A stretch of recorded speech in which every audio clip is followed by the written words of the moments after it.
Pretty much every day, I get comments or see comments saying, can the Lakers sign Jordan Goodwin? Can they sign Trey Jemison? Can they sign both of them? Or how does that work, or do they have the ability to do that?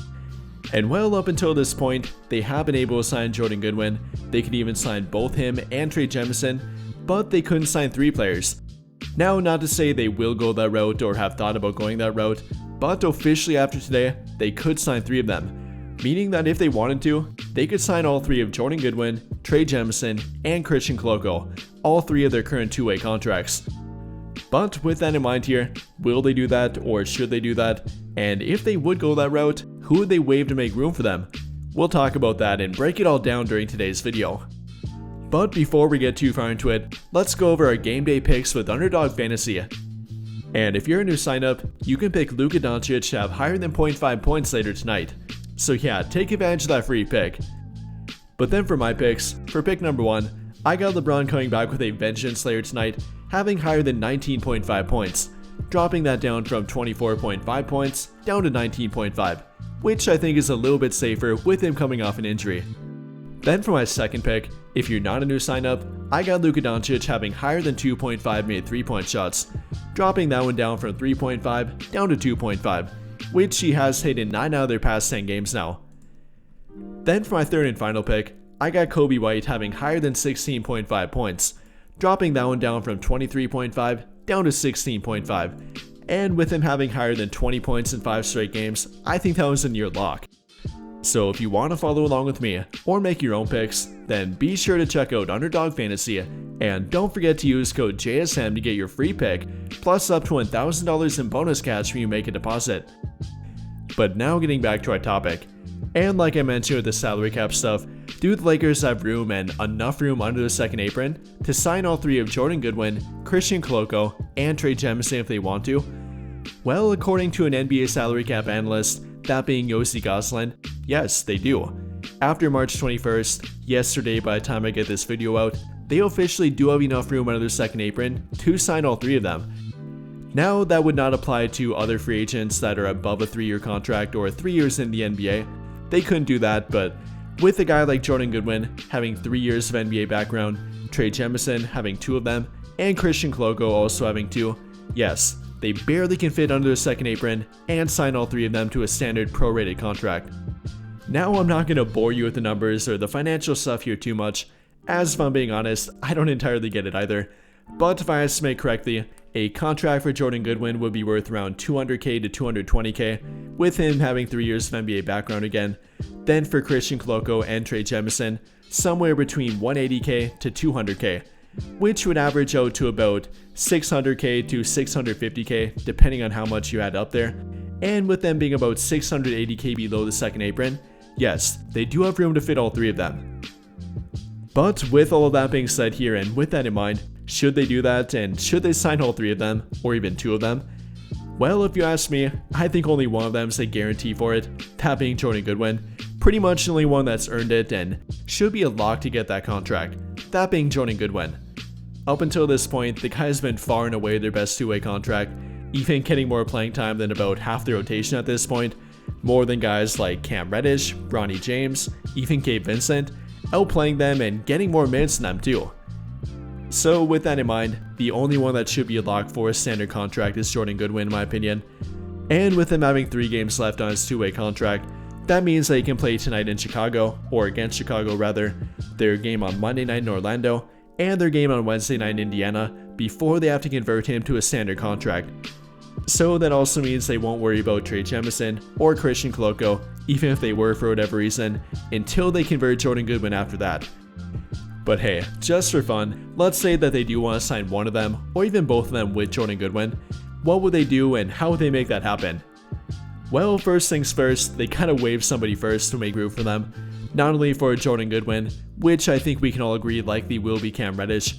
Simply put, has not been part of the rotation, and even with about half the rotation, more than that out against their game the other night in Milwaukee, he barely played and did not play well to begin with. So he's pretty much guaranteed to be waived. After that though, really up in the air. Maybe they'd waive a guy like Alex Len, would kind of be a bad look, I've talked about this, signing a guy off the buyout market, only to eventually waive him after the playoff eligibility deadline, which happened to be on March 1st. that might be a bad look for them and probably something they don't want to do, and especially for a guy that wouldn't be a huge upgrade over him. Or then maybe for a guy like Markieff Morris.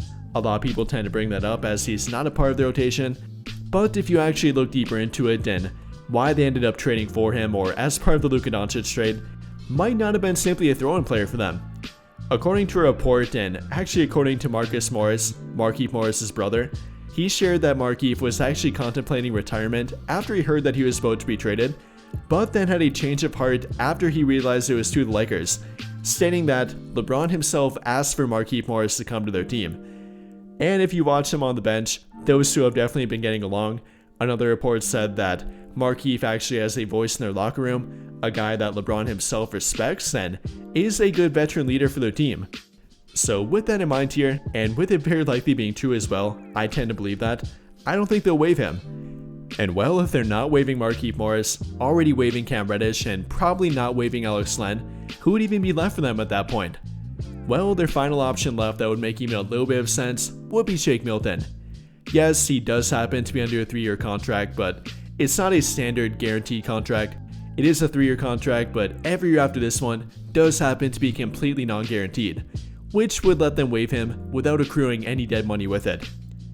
Now, I'm not saying it would be a good option for them though. Shake Milton's not a terrible player, can give them some value and has proven to do that in some games, and then in addition to that, with the new CBA and the trade rules that come with it, having a 3-year contract that's pretty much an expiring contract every year can be a valuable trade asset. Not extremely valuable or anything like that, but it can be a good throw-in chip that any team would take on without it being negative to them, and then could simply waive thereafter. And with that in mind here, I don't find it very likely that they waive Shake Milton. Probably 50-50 at best for Alex Len, probably even less than that for Markieff Morris and Shake Milton, and the only near guarantee or lock to be waived is Cam Reddish for Jordan Goodwin. So if either Christian Koloko or Trey Jemison want to disprove that or change that, then they gotta play a whole lot better from here on out. Don't get me wrong, both have shown promise and do certain things on the court well, and I like the fact that they're very different, therefore making them valuable in different matchups and offer something different on the court.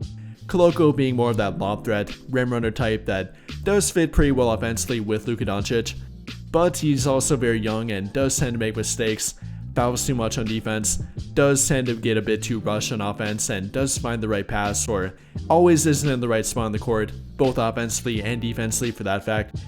And then with Trey Jemison, like the fact that he's a physical bruising big around the rim, a pretty good rebounder, a good screen setter, but then he's not a great lob threat, a terrible free throw shooter, has a pretty poor touch around the rim, and simply not a perfect fit for them, neither offensively or defensively. So while I definitely would like to have a better backup center, that does happen to be playoff eligible, which by the way is the reason for elevating a two-way contract, making them playoff eligible, which they are not on a two-way contract. I'm not sure I'd pick either Trey Jemison or Christian Koloko, and definitely not make it a requirement to do that with what they have shown up until this point. Again, don't love Alex Len being my backup center, but with neither Koloko nor Trey Jemison really proving it, I definitely would wait up until the final moment to convert them, or maybe take a look at a different player, which I've talked about in many videos before this one, so you can check those out if you want to. But with all of that being said, what do you guys think?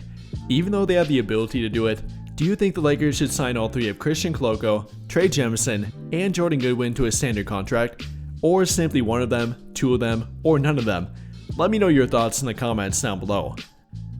But I think that'll pretty much do it for this one. And if you enjoyed the video, then I'll greatly appreciate it if you dropped a like, subscribe to the channel if you have not already, and hit that notification bell to never miss out when I upload a video. But as always, thank you for watching and have a great day or night.